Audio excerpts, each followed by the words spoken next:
has been working for years to create the Addiction series on YouTube. It features former addicts who share their personal struggles with drugs and alcohol and life after treatment. Now Shane is turning the spotlight on the effectiveness of medically assisted treatment, and Shane Reinert is our guest this morning. Shane, good to see you. Thank you. Congratulations on the success of this series. Yes, absolutely. What are some of the main things you have learned from doing this and creating this?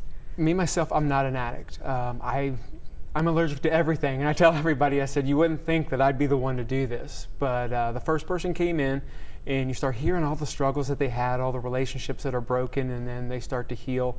And then by the end of it, you're almost in tears. Mm-hmm. And I said, as someone who is not addicted the way that affected me, I knew it would affect a lot of people once they heard the stories, especially people who had a loved one who was addicted, or somebody who's maybe ready to take that step to get clean, or say, maybe I'm not as bad as this person or that person. They can find somebody they can relate to. So it's just blown me away, and it's really taught me a lot about compassion and empathy. People in 217 countries have watched your series.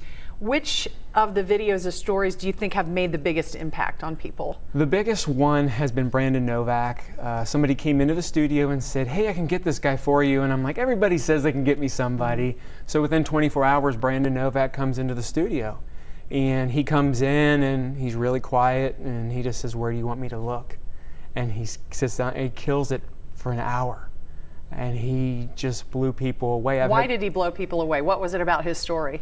I think he had done anything and everything, and at the same time he had been a pro skater, the first Gatorade endorsed pro skater, New York Times best-selling author, been on TV and in movies. So I think a lot of people felt like they could relate to Brandon, and that Brandon had a story that could be anybody's story.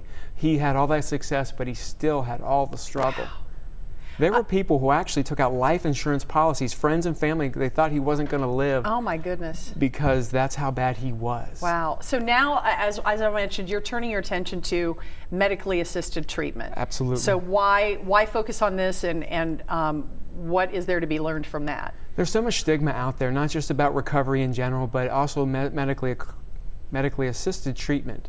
People think that you're just trading one drug for another, but if you can get your kids back, if you can do this, and it's a legal drug, not something you're going out on the street to get, and it's something that you're under doctor supervision, I say as long as you're getting clean, go ahead and take that. Go ahead and make those steps, because you can turn your life around with that. You may not be on that forever, but it's definitely an opportunity to get clean and start your life again. Well, I think from some of the stories that we've covered here, we know that just making the decision to get clean for some people isn't enough, because these drugs alter your brain.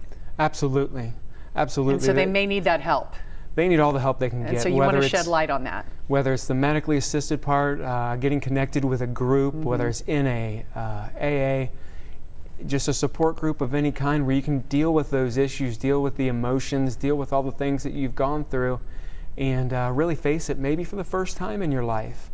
And I think that that is a big key in getting better, making that first step and doing whatever it takes. Well, how special you are for helping other people in this way, Shane. Thank you so much for coming and sharing with us, and continued success. It's called the Addiction series, and you can find it on YouTube. We'll be right back.